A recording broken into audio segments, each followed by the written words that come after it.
Today is the 16th Sunday after Pentecost. We'll be back here again in Long Island, New York, and Huntington. And the epistle for this 16th Sunday after Pentecost is taken from St. Paul's letter to the Ephesians, chapter 3. Brethren, I pray you not to faint at my tribulations for you, which are your glory. For this cause I bow my knees to the Father of our Lord Jesus Christ, of whom all paternity in heaven and on earth is named, that he would grant you, according to the riches of his glory, to be strengthened by his Spirit, with might unto the inward man, that Christ may dwell by faith in your hearts, that being rooted and founded in charity, you may be able to comprehend with all the saints what is the breadth and the length and the height and the depth, to know also the charity of Christ, which surpasses all knowledge, that you may be filled unto all the fullness of God. Now to him who is able to do all things more abundantly than we desire or understand, according to the power that worketh in us.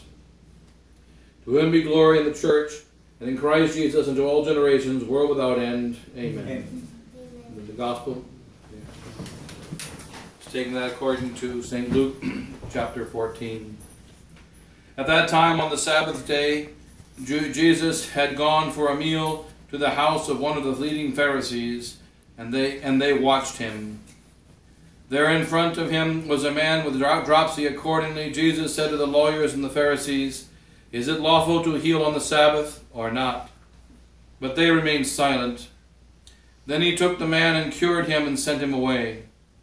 He said to them, "Which of you, if his son falls into a well, or his ox, would not pull him out on the Sabbath day without hesitation?" And to this they could find no answer. And then he spoke a parable to the guests, marking how they picked the places of honor. When a man asks you to a wedding feast, do not take your seat in the place of honor, in case there should be a more distinguished person than yourself invited by him, and the one who invited you and him should come and say, "Give thy place to this gentleman." And then, to thy shame, thou wouldst have to go and take the lowest place. No, when thou art invited, make thy way to the lowest place, and sit there, so that when the man who invited thee comes, he may say, "Friend, go up higher." And then thou shalt enjoy the respect of all at the table with thee. For everyone who exalts himself shall be humbled, and he that humbles himself shall be exalted. Those are the words of today's Holy Gospel.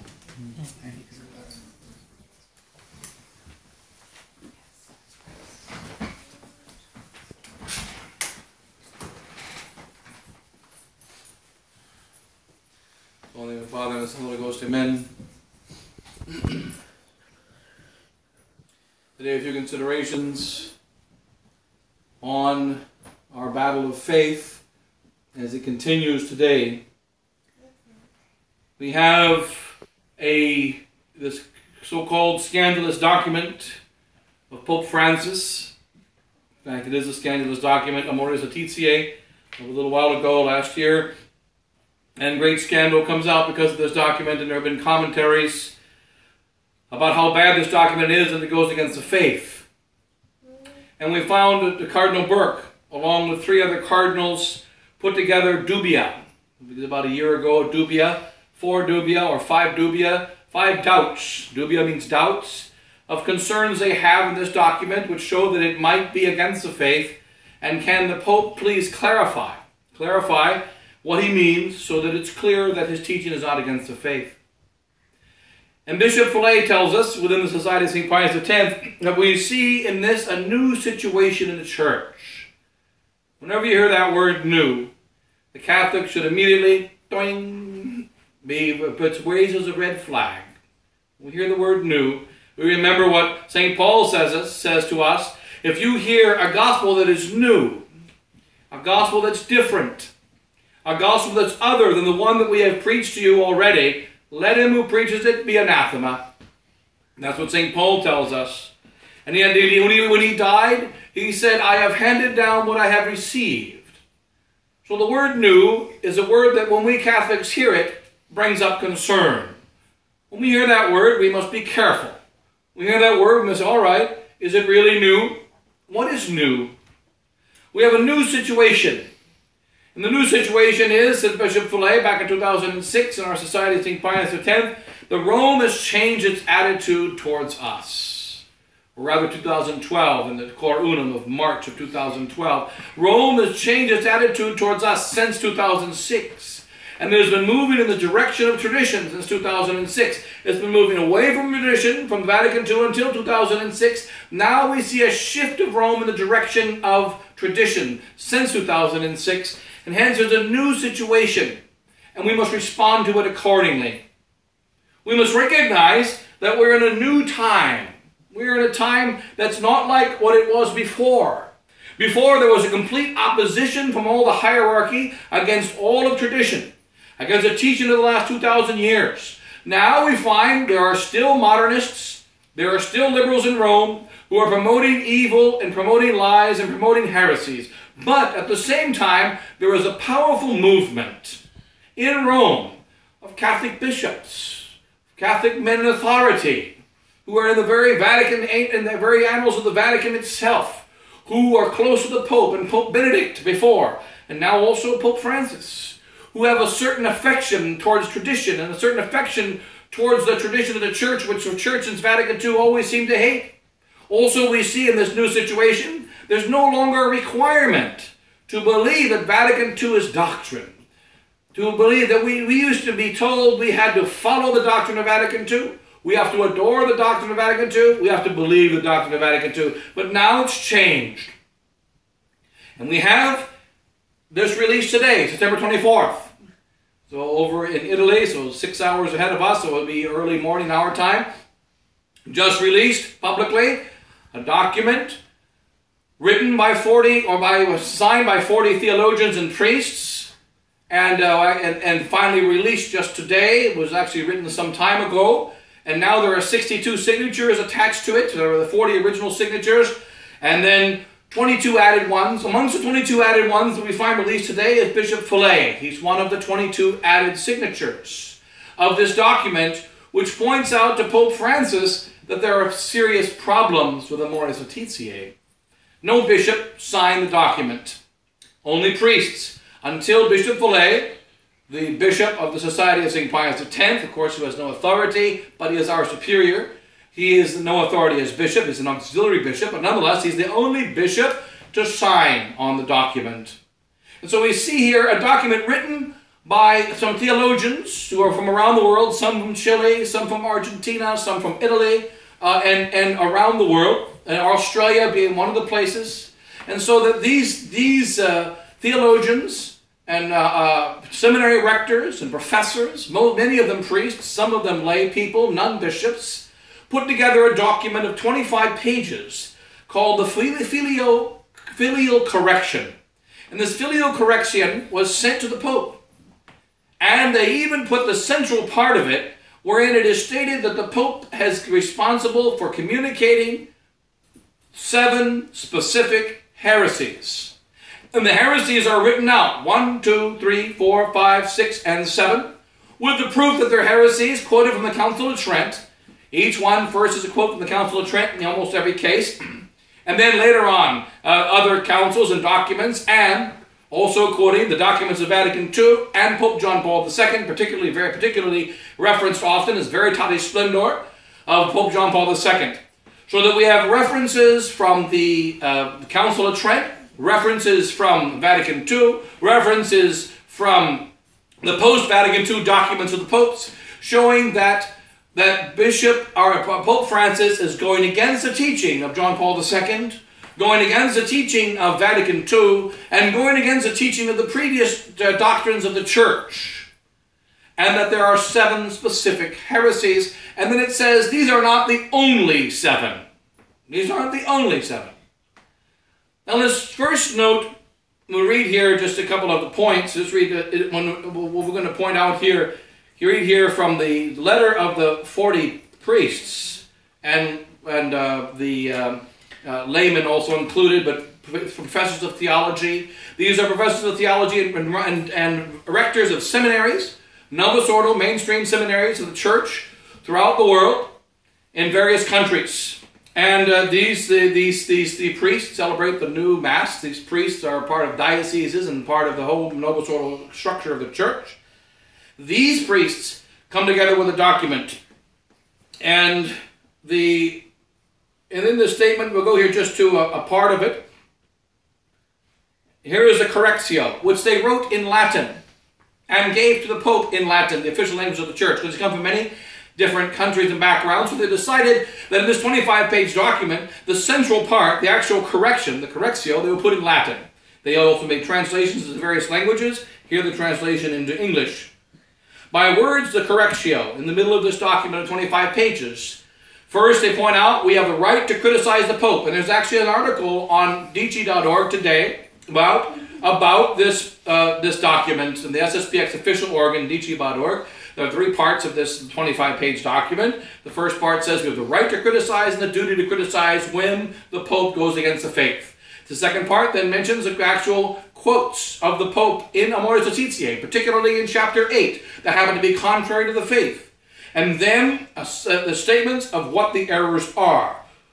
So, by words, deeds, and omissions, here quoting the text. By words, which is written originally in Latin, this is their translation into English. By words, deeds, and omissions, and by passages of the document Amoris Laetitia, Your Holiness, this is a letter addressed to Pope Francis himself, hence Your Holiness. By words, deeds, and omissions, and by passages of the document Amoris Laetitia, Your Holiness has upheld directly or indirectly, and with what degree of awareness we do not seek to judge, both by public office and by private act, propagated in the church the following false and heretical propositions. Number 1, this position is heretical and false and held by the Pope. A justified person has not the strength with God's grace to carry out the objective demands of the divine law, as though any of the commandments of God are impossible for the justified, or as meaning that God's grace, when it produces justification in an individual, does not invariably of its nature produce conversion from all serious sin, or is not sufficient for the conversion from all serious sin. And then have here missing the actual quote, and then it says, this is a heretical statement. No Catholic can believe it. Council of Trent says it's heresy. And then John Paul II, Veritatis Splendor, is against it. And then the same for the 2nd, 3rd, 4th, 5th, 6th, and 7th statement. And at the end of the 7 statements, for instance, the 4th one, or number 6, moral principles and moral truths contained in the divine revelation and in the natural law do not include negative prohibitions that absolutely forbid particular kinds of action, inasmuch as they are always gravely unlawful on account of their object. So you can sometimes do immoral things. These statements, clearly erroneous, clearly heretical, and then the quotes, which are missing from this little copy I have here. The quotes aren't there. The quote of Council of Trent, and so on, dictating clearly how this is heresy. And then after the 7 propositions, these propositions all contradict truths that are divinely revealed and that Catholics must believe with the assent of divine faith. It is necessary for the good of souls that they be once more condemned by the authority of the Church. In listing these 7 propositions, we do not intend to give an exhaustive list of all the heresies and the errors which an unbiased reader attempting to read Amoris Laetitia in its natural and obvious sense would plausibly take to be affirmed, suggested, or favored by this document.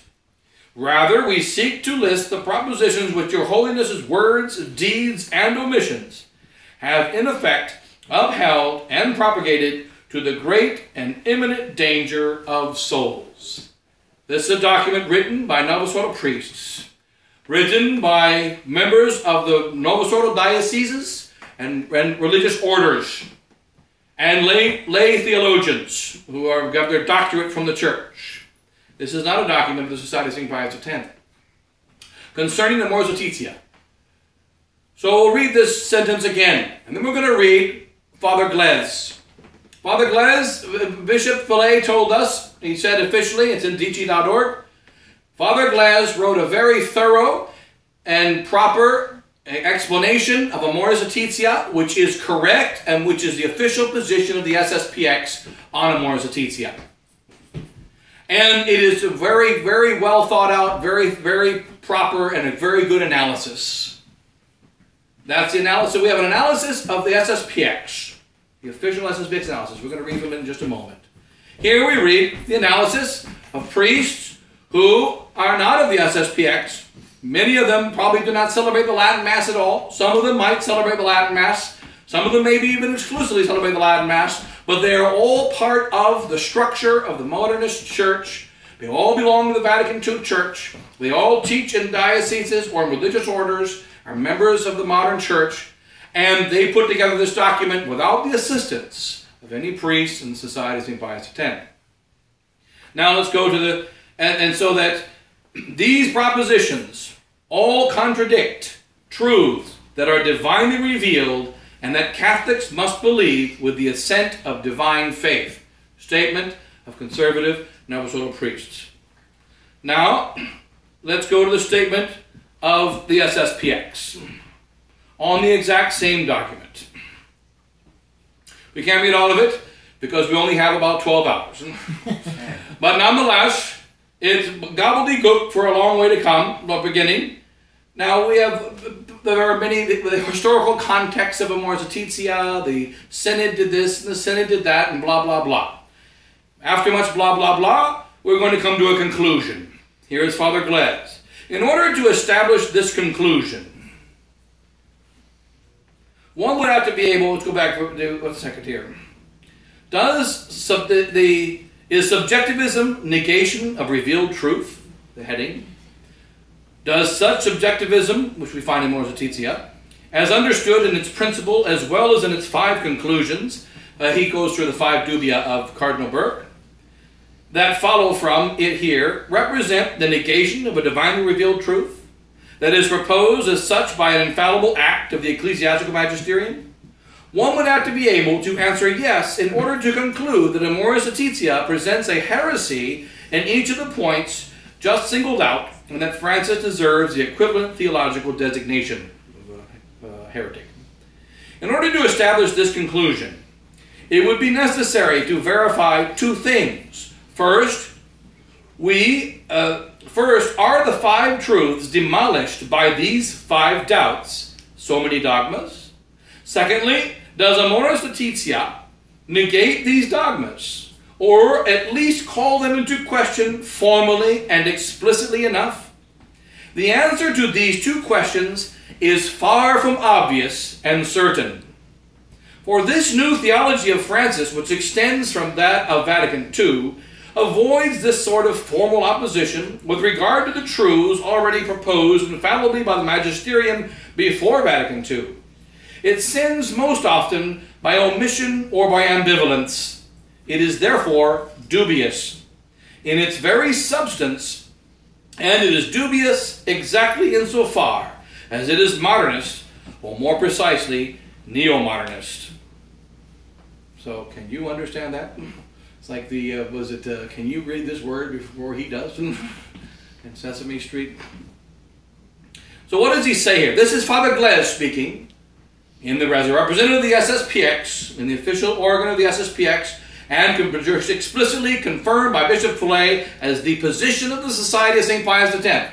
The position of the Society of St. Pius X is that Amoris Laetitia is not heretical, but it rather promotes heresy. Does the Pope intend or to affirm or deny? We don't know. The practical subversion of doctrine, another heading. And that this is finding an appropriate expression. How bad is Amoris Laetitia? It's not heretical, but it favors the heretical. It's not directly against the faith, but it leads in that kind of a direction and can be understood in that way. This is the SSPX speaking. So we'll just read one sentence again. Move back to it here.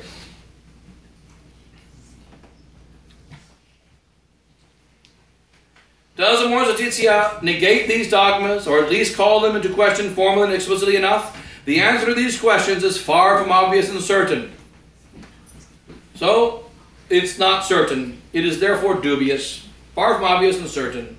Now we go back to what is written by the Novus Ordo priests who are in the mainstream church, and they're writing, these propositions all contradict truths that are divinely revealed and that Catholics must believe with the assent of divine faith. It is necessary for the good of souls that they be once more condemned by the authority of the Church. In listing these 7 propositions, we do not intend to give an exhaustive list of all the heresies and errors which an unbiased reader, attempting to read Amoris Laetitia in its natural and obvious sense, would plausibly take to be affirmed or suggested or favored by this document. Who writes clearly? Which one can you understand? What is the position of the 40 deep theologians? Here are 7 statements, each clearly enunciated. Each of them is what Pope Francis says. Each is backed up by a 25-page document quoting the correct passages of Amoris Laetitia. Each one is shown to be truly heretical, backed up by the teaching of the Council of Trent, and by the teaching of John Paul II, and by the teaching of Vatican II. Now we come to Bishop Follet's documents and Bishop Follet's communication and the SSPX communication. Amoris Laetitia is a matter for concern. Amoris Laetitia could be misunderstood. We accept Amoris Laetitia insofar as it is true, and we reject it insofar as, never say the word reject, but we reject any of those things which might be in there which are contrary to the Holy Roman Catholic faith. That's what Bishop Follet says. We, like Vatican II, we accept the things that are in conformity with tradition. We're especially worried about chapter 8. And we reject those things that are against tradition, and we accept those things that can be interpreted in the light of tradition, Does he mention one of the heresies? No. Does he tell you what the problem is? No. Whereas these 40 laymen and priests, they point out what the problem is. Now what happens after they write the document?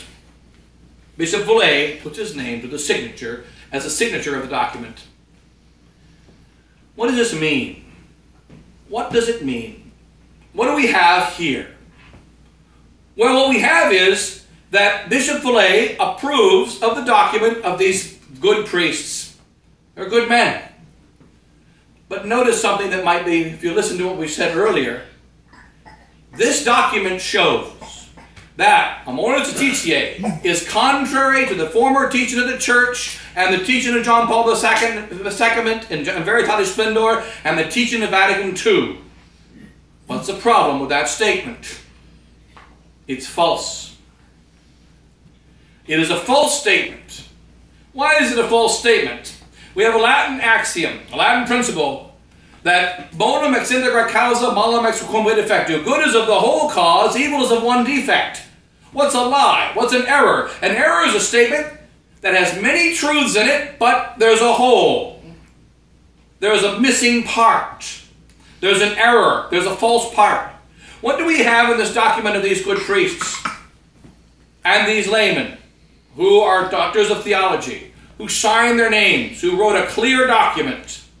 They are to be commended for doing this. But what's the problem? They claim, as did Cardinal Burke, and the 4 cardinals, 2 of which are already dead, they claim, as did Cardinal Burke, whose signature is not on this document. Cardinal Burke is nowhere to be found. No cardinal, no bishop has their name on the document. They've run away. And what do we have here? Priests, Novus Ordo priests who celebrate the new Mass. Novus Ordo priests who follow Vatican II, but conservatively. These priests are standing up and saying, we don't accept Amoris Laetitia. It is against the moral teaching of the Church. What's the problem with that? They claim Amoris Laetitia is against Trent. Correct, it is. It is against Vatican II? No, it is not. It is against John Paul II? No, it is not. It's like a husband saying, I have never been unfaithful to my wife and my 2 girlfriends. Now, if you have never been unfaithful to your wife and your 2 girlfriends, guess what? You're unfaithful. Because you only have 1 wife. And if you've been with your 2 girlfriends, you are an adulterer. And so to say, I have never been unfaithful to my wife and my 2 girlfriends, that equals a lying statement, because the very fact that you admit that you've been with your two girlfriends means you are unfaithful. So likewise, a statement that says, Amoris Laetitia is against Vatican II, John Paul II, and the previous teaching of the church, is the same thing as saying, my wife and my two girlfriends. The two girlfriends are Vatican II and John Paul II, and the wife is the teaching of the church of 2,000 years. So now we have a new, what's happening here? There is a new conservative, new quote-unquote traditional movement within the church. I just learned today, for instance, and I guess this is happening in other places as well. One of our faithful was recently at a wedding, and there's a priest, an apostolic priest, who says the new Mass, and in the Mass, he does not mention the name of John Paul, of Francis in the canon. So we have a apostolic priest now celebrating the new Mass that are Sedevacantists. So now you've got Sedevacantists celebrating the new Mass, Sedevacantists who believe there's no Pope celebrating the Latin Mass, celebrating the new Mass. And you have all kinds of variety. Now we have a new variety. These are going to be the new traditional souls, the followers of Cardinal Burke, who are going to stand firm for what Vatican II truly teaches. Because if Vatican II is properly implemented, then we will never have Amoris Laetitia. What is the duty of the SSPX? We are supposed to be the commandos of the special forces and the Navy SEALs that know all about modernism.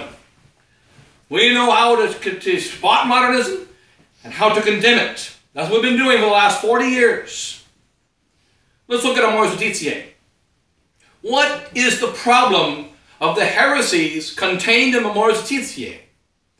What is the problem about saying we're going to give Holy Communion to those people that live in the state of sin, and they can stay in the state of sin, and they don't need to get out of the state of sin? Is that a new teaching? What is the problem with the statement of Pope Francis that those people that live in a good marriage, a true marriage, but feel guilty because they don't get along with their wife and don't get along with their husband, that they feel the need to leave their true marriage in order to find a new girl and a new guy? They are compelled by morality to leave their true wife, then they have to do it. And if they're living in sin and they're compelled by morality to stay with their non-wife, well, then they have to do it. And the priest must give them confession, absolution. He must give them Holy Communion. He must bless them. Is this a new heresy? No. All that it is the application of modernism, which is found in Vatican II. The specific case here is the Dignitatis Humanae, or the Declaration on Religious Liberty. In the Declaration on Religious Liberty, the Vatican II says, a man has an inalienable right to choose his own religion given to him by God. You have the right to choose a false religion. You have the right to choose Hinduism. You have the right to choose Protestantism. You have the right to choose Satanism. You have the right to choose the Catholic religion. You have the right to choose any religion you want, including the true one. And not only do you have that right given to you by God, that is the right to choose sin, but you cannot be prevented from practicing that right by the government and by the laws. The laws cannot stop you from building a Satanist church. The laws cannot stop you from building a Protestant church, a Hindu church, and so on. Therefore, in a Catholic state, and there were many Catholic states in 1965, they must remove from their books any laws against the building and the promulgation of false religions. That's the teaching of Vatican II. All we're doing is taking that teaching and applying it to Catholic moral theology on marriage. You have the right to choose a woman that's not your wife. Now, it's better for you to choose a woman that is your wife, of course, and you can choose that if you want. But you have the right to choose a woman that's not your wife. If you choose a woman that's not your wife, the priest has no right to stop you from going to communion just because you made that choice. See how that's the same error? All we're doing is taking the error of ecumenism applied to religion as a whole and now applying it to marriage. What's the problem of the heresy of Amoris Laetitia? It is the problem of the application of Vatican II. What is the cause of the error? Vatican II. The new Mass, which is the expression of that heresy, it is teaching the same thing. The worship of man. That's why the priest turns and faces the people in the Mass, because he worships man. And the priest, the people that in turn worship the priest, they give prayers to the priest, he gives the prayers to the people. It's just an assemblage of people in some kind of a democratic union, and Jesus Christ is unimportant. And therefore, if there's no fable at Mass, then the priest needs not say the Mass. Hence, they have stopped saying private Masses. And they stopped saying their prayers in breviary and so on, the majority of priests. What's the problem? Vatican II. Now what happens when we condemn Amoris Laetitia, which needs to be condemned? It's bad. It's a bad document, number 4783, problem number 6,463.9. But what's the problem? The problem is the cause. If you have a cancer that causes a little brown dot to appear on your face that doesn't look good, and so you go to the doctor, and the doctor says, you know what, we need to put some skin color mascara over that, and it gets soft, so we need to put something to harden your skin and to remove that problem. You still die. Because what causes it? Cancer. Take away the cancer, and the spot will go away. We go to the root of the cause, and not to the effect. Amoris Laetitia is not a new thing. Amoris Laetitia is not a new doctrine. It's not a new morals. It's not a new scandal. All that it is the application in the moral world of the heresies of Vatican II. That's all it is. And hence, if we want to fight Amoris Laetitia, don't shoot at the balloon, but shoot at the cause. The cause is Vatican II, the cause of the new Mass. Now, what do we find here? The Society of St. Pius X is supposed to know that. We have our priests communicating gobbledygook confusion, telling our people Francis is not teaching heresy. We have a Novus Ordo priest saying he is teaching heresy. We have the society priest giving excuses for Pope Francis. Why? Because he's being nice to me. See, I hate the mafia. It's a terrible thing. But my cousin happens to be the godfather. They're not that bad. And as long as my cousin takes care of me, the godfather and the cousin, he's not that bad. But then my cousin got mad at me, and now my cousin's got a death warrant out on me. You know, the mafia is really bad. We've got to do something about the mafia. Why do we do something about the mafia? Because there's a death warrant on me. Why is the mafia not that bad? Or because he's my cousin and he's giving me a couple of kickbacks. What's the rule? Me. God. Worshipping of self. Worshipping of man. That's the rule. Why is it that the SSPX makes excuses for Pope Francis? Why is it they made excuses for Pope Benedict? Why is it that they take a clearly heretical document that a 7-year-old can look at and see, bad, wrong, and they use their high theological terminology and their confused language to mitigate the evil, mitigate the harm? They made excuses for Pope Benedict when he talked about homosexuality, homosexual prostitute being moral, and the society excused it. Here we find that we're talking about the marriage, giving Holy Communion to those living in sin, and promoting sin directly in our parishes by the Pope. They excuse it. Why? Because he's being nice to us. Pope Francis is being nice to us. He said our confessions are okay. He said we can ordain priests. Never mind what he does to the Princess of the Immaculate. Never mind the lies that he teaches. Never mind his wickedness of doctrine. Never mind his leading souls to hell. So we use very intelligent words. Did Father Glaise say Pope Francis is a wonderful man? No, he did not. Did Father Glaise say that he is teaching holy doctrine? No, he did not. Did he say he's teaching heresy? No, he did not. He said, be concerned. You ought to be concerned. This is not something to be concerned about. It's heresy. And what about this new movement? He signs his name along with these good priests. These good priests are in the Novus Ordo. These good priests are trying to attack Pope Francis standing on sand. But you could say they're standing on a rock as well, because they're talking on the rock of Trent. Well, what is it? They took the rock and they put it in the pit of sand. And now they're standing on the rock, which is in the pit of sand. What happens? The rock and them go down quicker. They go down more quickly into the quicksand, and they will be buried more quickly. We cannot give half answers. We cannot give false answers to these serious problems. We must give the complete answer. Amoris Laetitia is simply the moral application of the dogmas contained in Vatican Council II. Vatican Council II is heretical. Vatican Council II has caused 1 billion Catholics to lose their faith.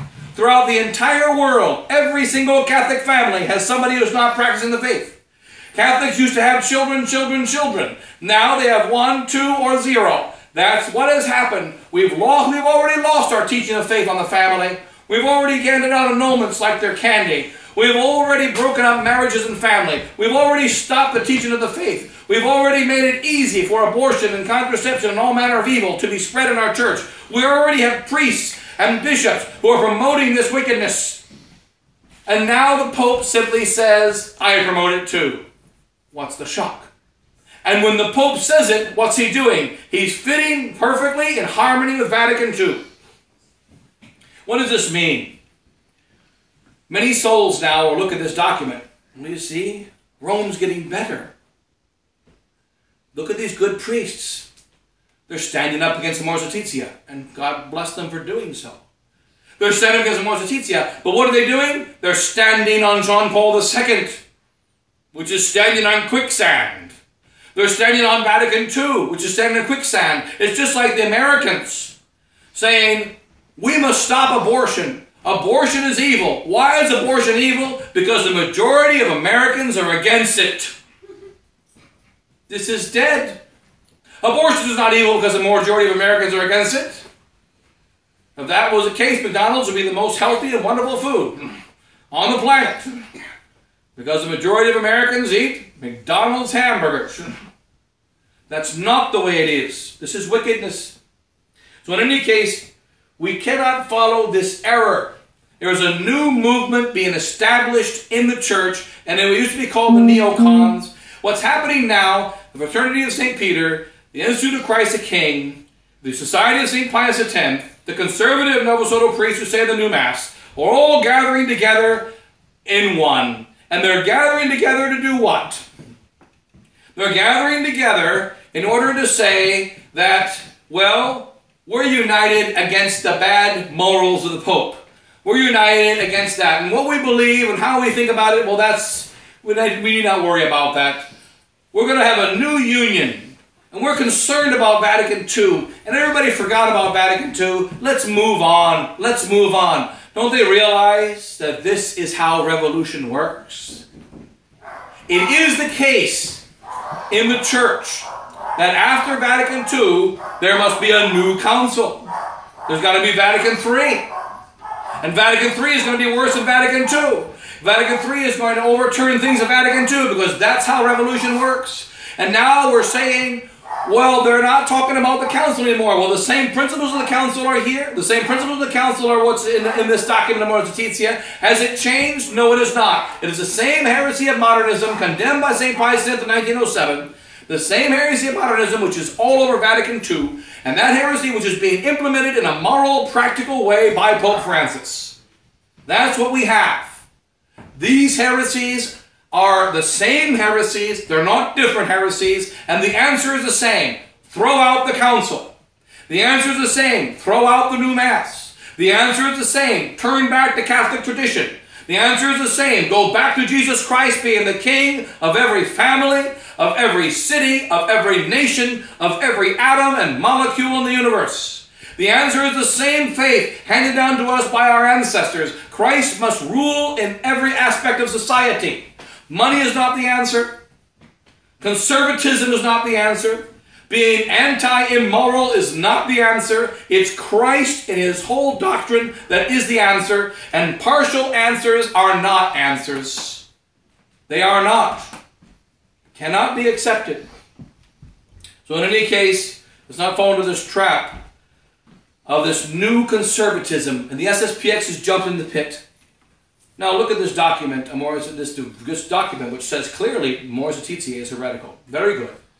He even points out correctly 7 heresies. Very good. It quotes the Council of Trent. Very good. John Paul II, bad. Vatican II, bad. There's the inconsistency. The rest is good.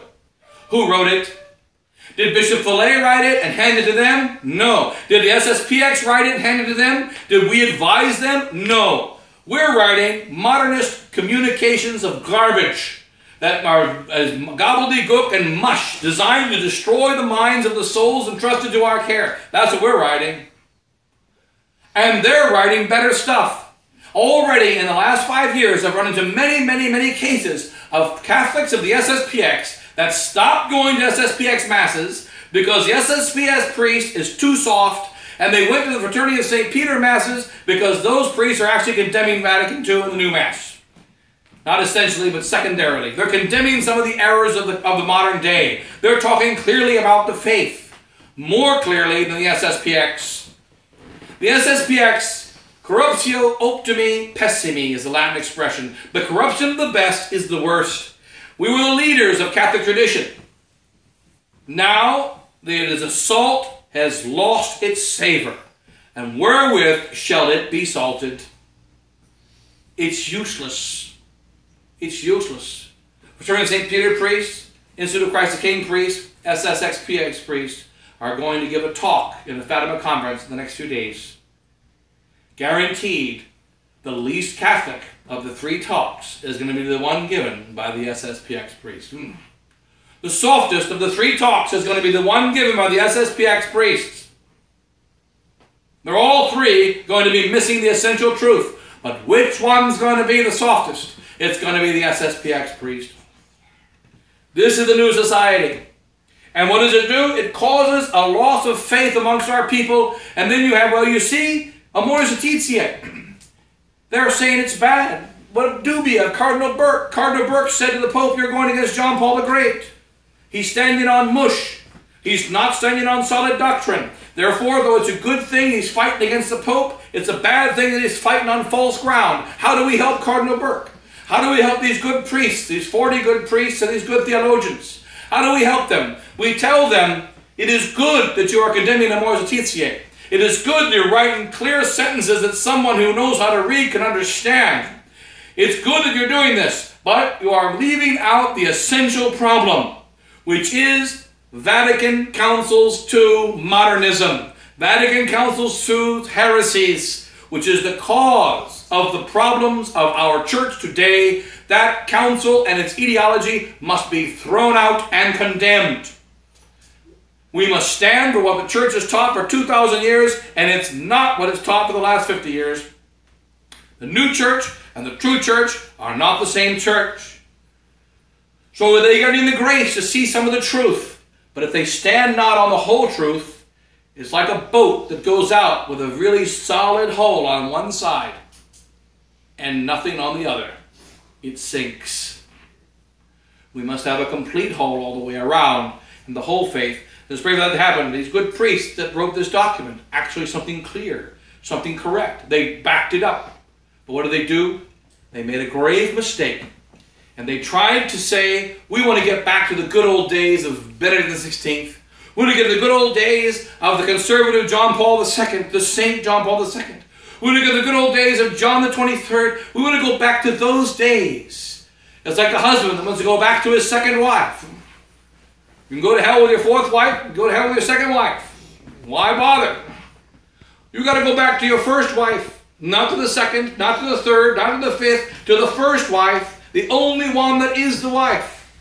The others are all whores. The others are all worthless. The others are all leading souls to hell. The others are all enemies of God. Only one wife. And that's our holy church and our holy faith, our holy doctrine. Let's go back to that wife and nothing else in between. And so, we don't want to hear more like we hear nowadays. I cheated on my girlfriend. You can't cheat on your girlfriend. You can cheat on your wife. Can't cheat on your girlfriend. Go back and be faithful to your girlfriend. You can't be faithful to your girlfriend. Every time you're with her, it's a sin. And you can't be faithful to Vatican II. It's a sin. You can't be faithful to the teachings of these modernist popes. It's a sin. We can only be faithful to the teaching of Jesus Christ, immutable, handed down for 2,000 years. That's what we must be faithful to. And let's pray that these good priests and these theologians who did a good thing on the path towards the truth, let them get the grace to stand firmly for it. And if they don't, it's like tying your feet to a rock and then putting the rock on top of the quicksand. They will sink more quickly than anyone else. Let them stand upon the rock of the faith without any quicksand underneath, and then God will bless them, and the devil shall be conquered. So God bless you all, in the Father, and the Son, and the Holy Ghost. Amen.